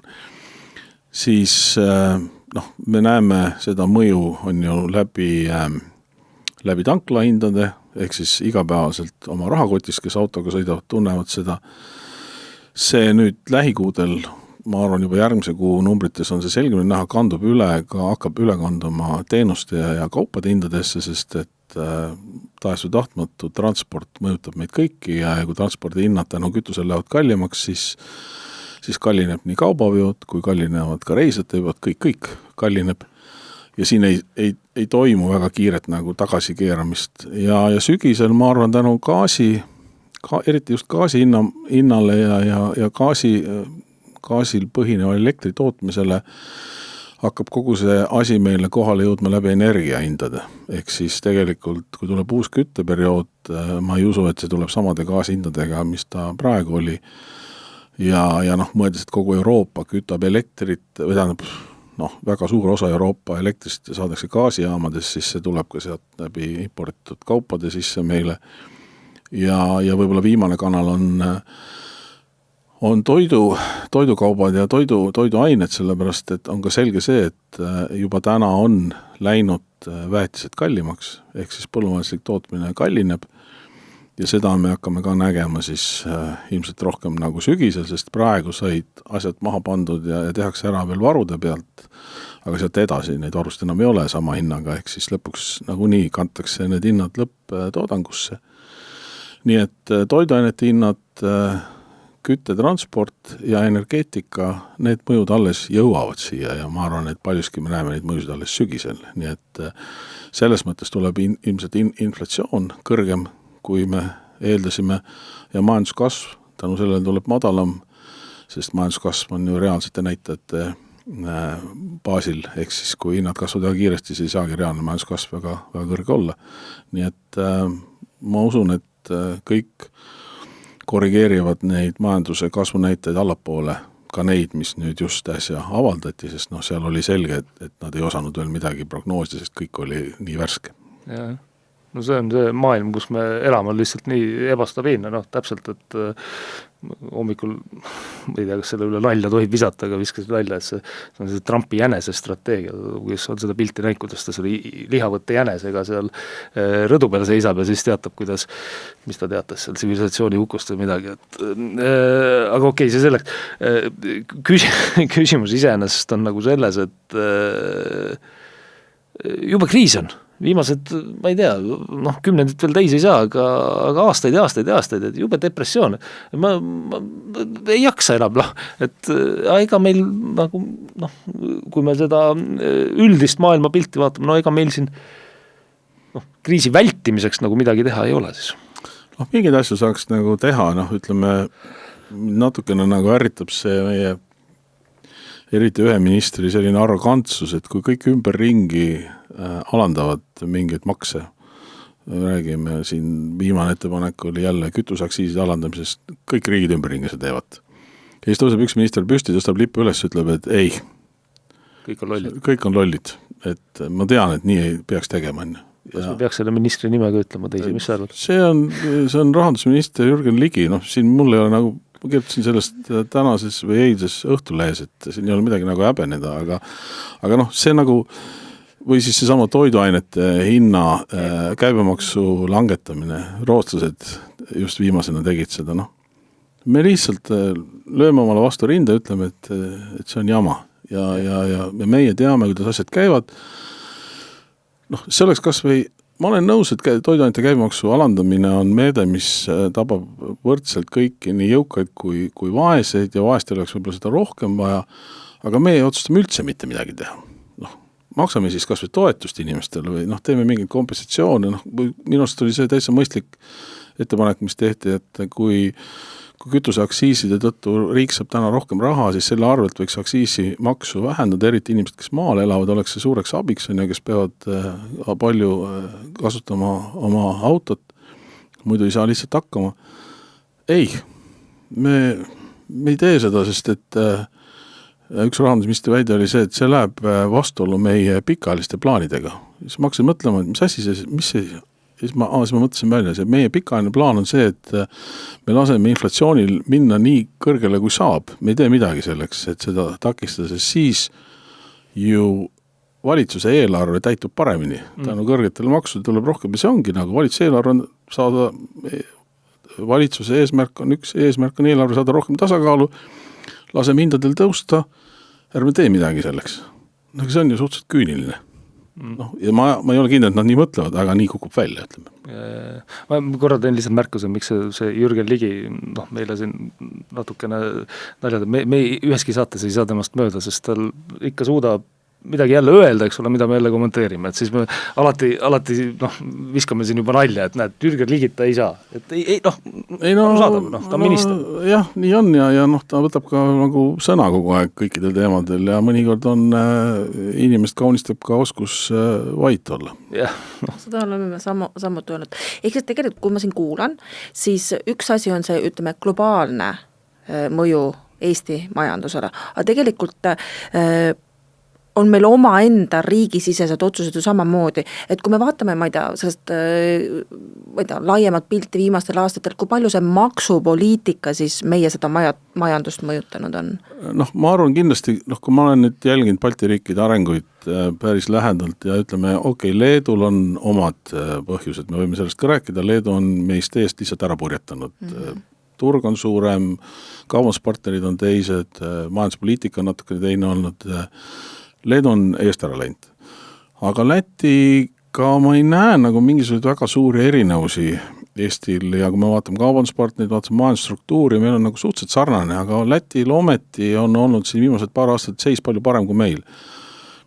Noh, siis hakkadki mõtlema, aga mis see siis see põhjus on? Üks põhjus on ilmselgelt see maksutõusud, mida meie tegime, kõik majandusteadlased, analüütikud ütlesid, et majanduslanguse ajal makse ei tõsteta, et see nagu on elementaarsete põhimõtete või teooriale nagu vastu. Me ei tõstsime. Ja ma arvan, et sellega me nagu pidurdasimegi majandust rohkem kui teised Balti riigid ja jäime nii-öelda oma arengus maha ja nüüd käima saamine just nagu hakkas minema ja nüüd tuli uus jama kaela jälle ja ütleme siis niimoodi, et tegelikult oleks valitsusel kõige õigem praegu, kui ta teeks mitte midagi. Et jumal eest ei teeks mitte midagi, sellepärast, et ettevõtted kohanevad suhteliselt ruttu ja alati uute tingimustega, aga mida nagu ettevõtjad kõige rohkem vihkavad, on selline ootamatud sammud ja ettemääramatus, et kui sa ei saa teha plaane, sellepärast, et sa ei tea jälle, mis sealt huulte pealt nagu lugema peab. Nii et selles mõttes isegi kui maksud on kõrged, ütleme, me teeme mingi maksureformi, mida iganes, siis sellega kohanetakse ja sätitakse oma tegevus sellega, aga kui ühel päeval öeldakse, et maksud tõusevad, teisel päeval öeldakse, et ei, nad vist ikka ei tõuse, ütleb tühistame, et maksud teised ei tühista. Mis me siis ettevõtjana nagu tegema peame? Me ei tee nagu midagi, sellepärast, et me oleme väga ebakindlas olukorras ja see ei ole mitte ainult see geopoliitiline olukord ja see, mis väljapool on. See on ka kindlasti üks tegur ja see on selge, et ega see ei soodusta majanduskasvu. Aga me vähemalt riigi sees võiksime üritada luua mingisugust stabiilsust ja kindlustunnet. Seda ei ole täna. Ja ütleme, kui vaatame ka neid küsitlusi, ma arvan, et see majanduspoliitika usaldusväärsus ja valitsuse usaldusväärsus ei ole kunagi madal olnud kui praegu, eriti just ettevõtjate silmis. Seda on näha, jah. Aga mis siis, tegelikult me teame, me oleme ju mingi katsetusi teinud, et mis saama hakkab, kui meil naaberriigid mingisuguseid aktsiisikaupu maksudega odavamaks teevad, siis hakkab saama see, mis 10 aastat tagasi sai juba, et seal ei ole vaja jalgratast või oma peas leiutada või selles mõttes on ju nii või? Isegi ütleme, me nägime seda piiriülest kaubandust sellega, et kui meil tekkis tanklakettide vahel hinnasõda ja meie hinnad kukkusid, mis oli tarbijale muidugi väga soodne, Leedu rekkajuhid hakkasid Eestis tankimas käima. Tanklate käive oli tänu sellele, mitte ainult, ka inimesed, meie enda inimesed ostsid rohkem kütust, oli väga ilus ja kaubandussektorid ja kogu seda valdkonna vedasidki tanklate tulemused, sellepärast, et sealt osteti lihtsalt ja samas suured poeketid ja väiksed toidupoed, seal toimus nagu tagasiminek, nii et jah, me oleme seda näinud alkoholiga väga selgelt, kui me aktsiisi tõstsime, et nii on, meil on turumajandus ja inimesed ostavad siis sealt, kus saab odavamalt. No siin väiteid vastu on see, et riik ei saa hinda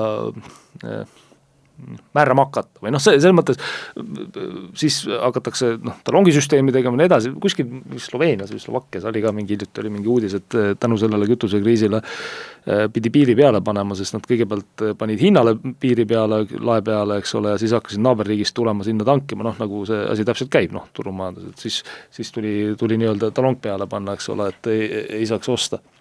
Et selles mõttes ma olen nagu seda nõus, et riigid ei saa sekkuda nagu sinna. Tähendab, ütleme niimoodi, et otseses hinnakujundus loomulikult mitte, aga aktsiis, millest me praegu räägime, käibemaks, see on maks, mis samamoodi pannakse hinnal otsa või võetakse hinnalt maha. Nii et ja see on väga otseselt nagu valitsuse kätes.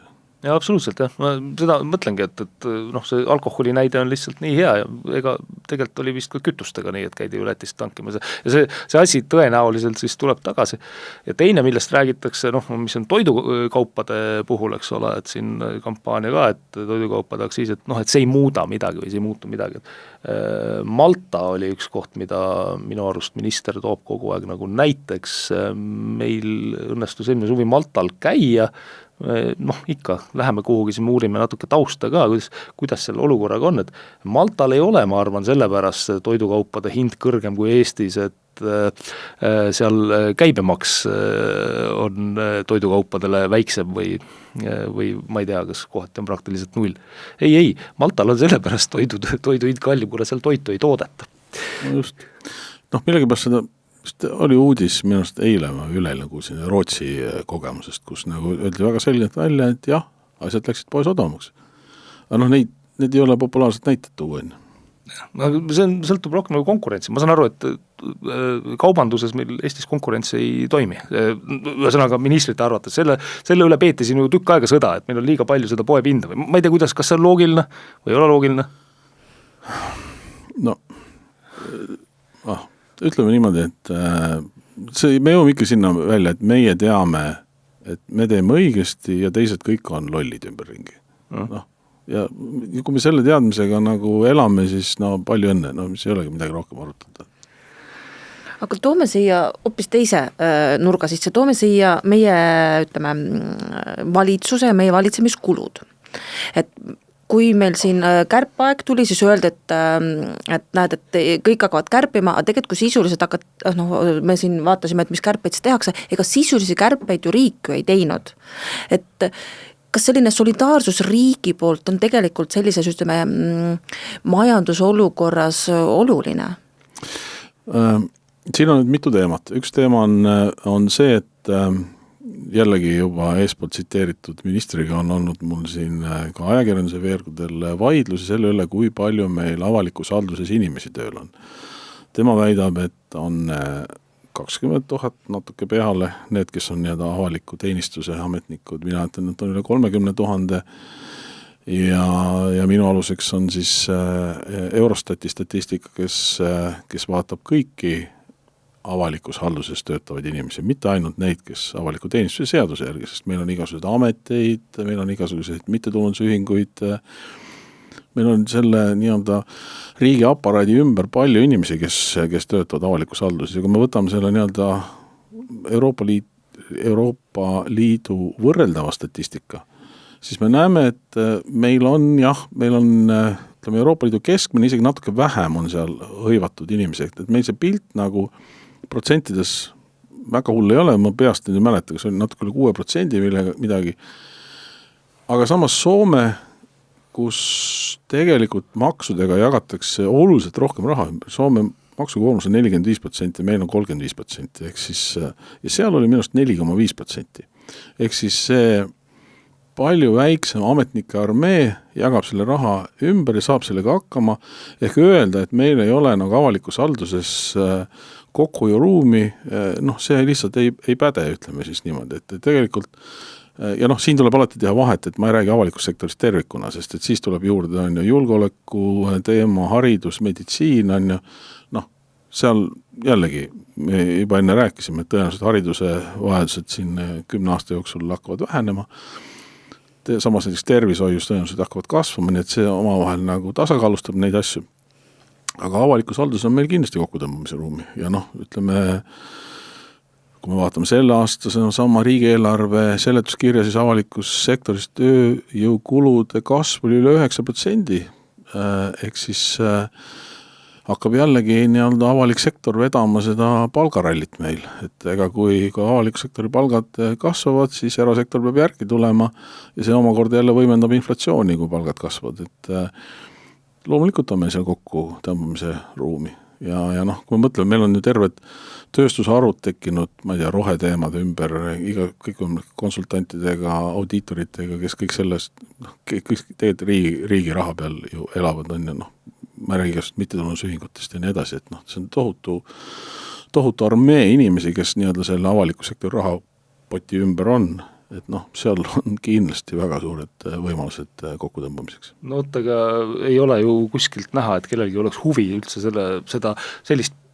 üldpilti, mina praegu küll ei näe, et keegi tahaks sellist üldpilti nagu üldse looma hakata, et mida ja kuidas. Seal on nagu, siin on teine teema on see, et noh, ma olen nüüd lugenud ka seda eelarve seletuskirja mitu korda ja uurinud edast tagasi, ei ole nüüd võtnud algusest kätte ja lõpuni läbi lugenud, aga olen erinevaid kohti päris põhjalikult nagu süvenenud. Ja kui ma oleksin nüüd parlamendi liige ja ma ütleksin, et me tahaksime siin, ma ei tea, selle ministeeriumi all neid kulusid vähendama hakata, siis tegelikult ma ei saa seda öelda või ma ei oska öelda, kus seda raha võtta ja mille arvelt kokku hoida, sellepärast, et meil on seal programmid. Ehk siis meil on mingi programm, see programm läheb ühte potti, sinna potti läheb ka Euroopa Liidu raha, seal see läheb segamini, siis ta läheb mingi järgmise programmi mingisse valdkonda edasi, me ei näe sinna sisse, mis seal tegelikult täpselt on, kus kohast, kes, millist raha nagu saab, on ja kuidas me saame siis midagi kokku tõmmata, kui me tegelikult ei tea täpselt, kuidas see raha kujuneb ja kulutatakse. Ehk me seda lõplikku kuluartiklit ja seda allikat, sageli seda nagu linki siin, kes kõrvalt vaatab. Loomulikult on ilmselt olemas ministeeriumites, ilmselt ka rahandusministeeriumis selged Exceli tabelid, kus kõik see on olemas, aga avalikkusele pakutakse seda nii-öelda programmipõhist lähenemist. Riigikogu liige on nii-öelda avalikkuse poole. Ja tema hääletab asja eest, ma ju olin peaaegu 10 aastat eelarvenõukogu esimees ja käisin nii valitsuses rääkimas nendest asjadest kui ka Riigikogus.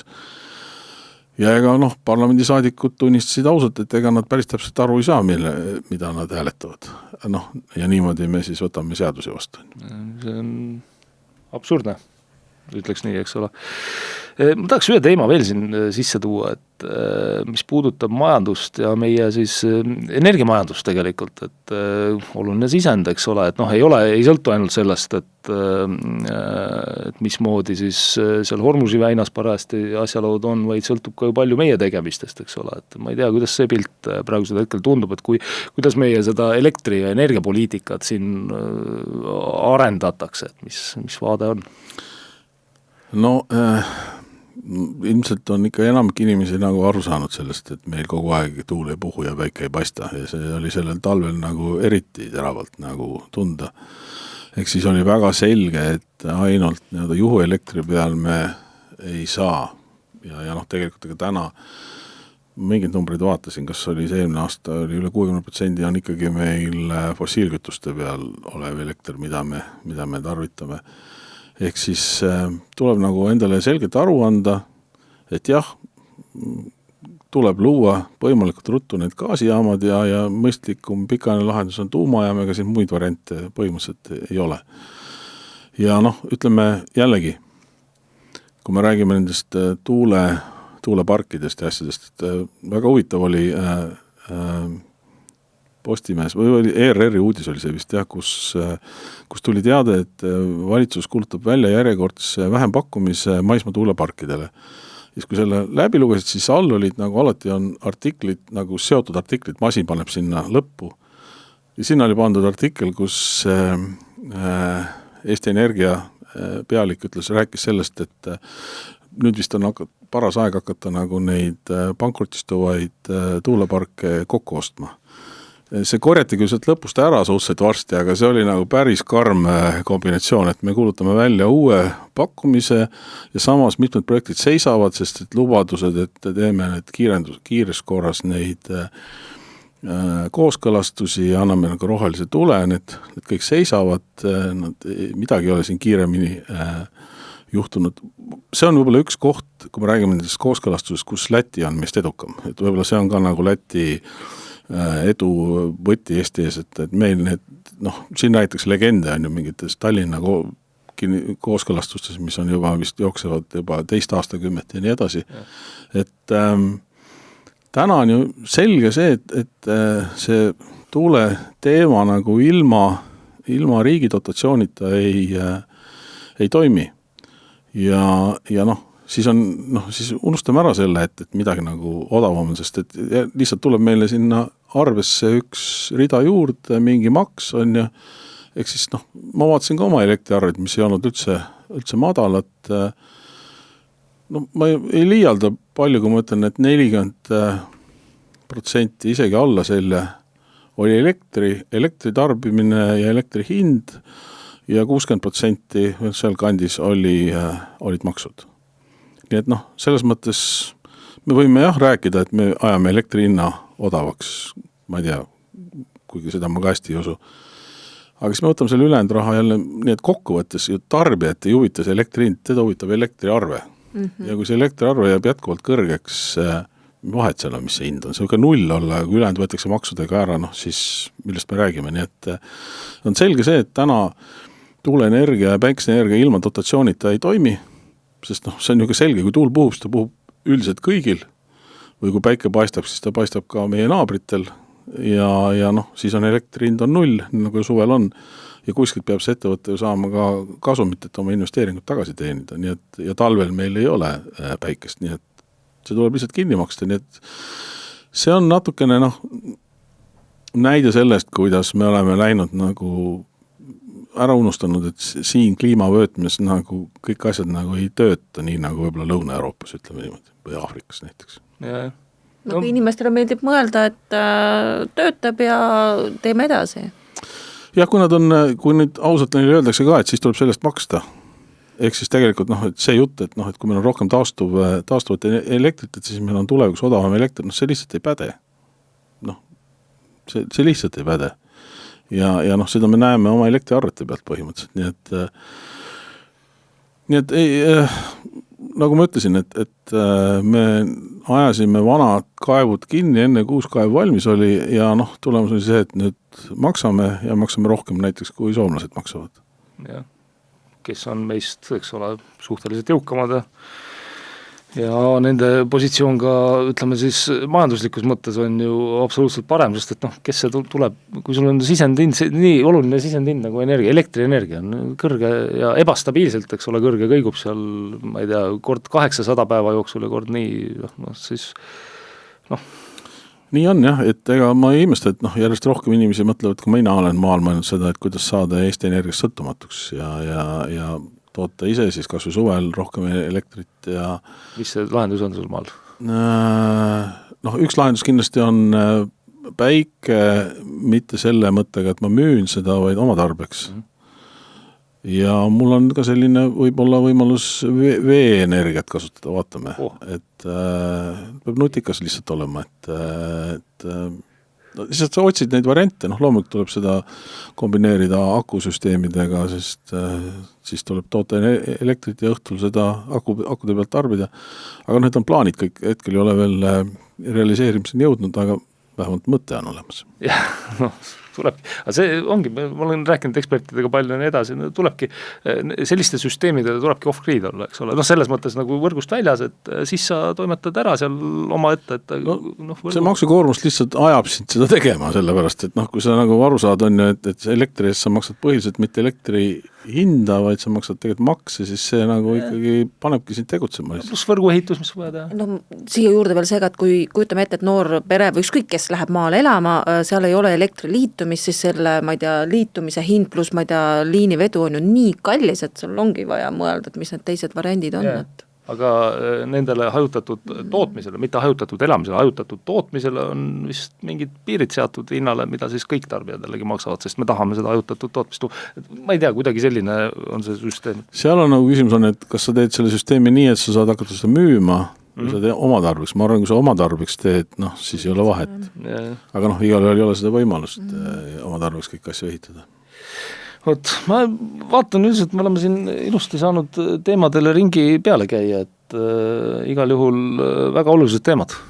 Rahvastik loomulikult eriti, aga majandus ka, sest eks nad on ka omavahel seotud muidugi, eks ole, et kuidas inimeste kindlustunne on ja nii edasi. Nii et saame vist tänaseks aeg on ka täis tiksunud, et joone alla tõmmata saatele. Igal juhul, Raul, suur tänu, et said saatesse tulla ja oma mõtteid jagada meie kuulajatega. Aitäh, et kutsusite. Täname ka teid, head kuulajad ja vaatajad, taas ka väike meeldetuletus, et aidake saatel levida. Märkige see meeldivaks ja jagage sotsiaalmeedias sõpradega. Kohtumiseni!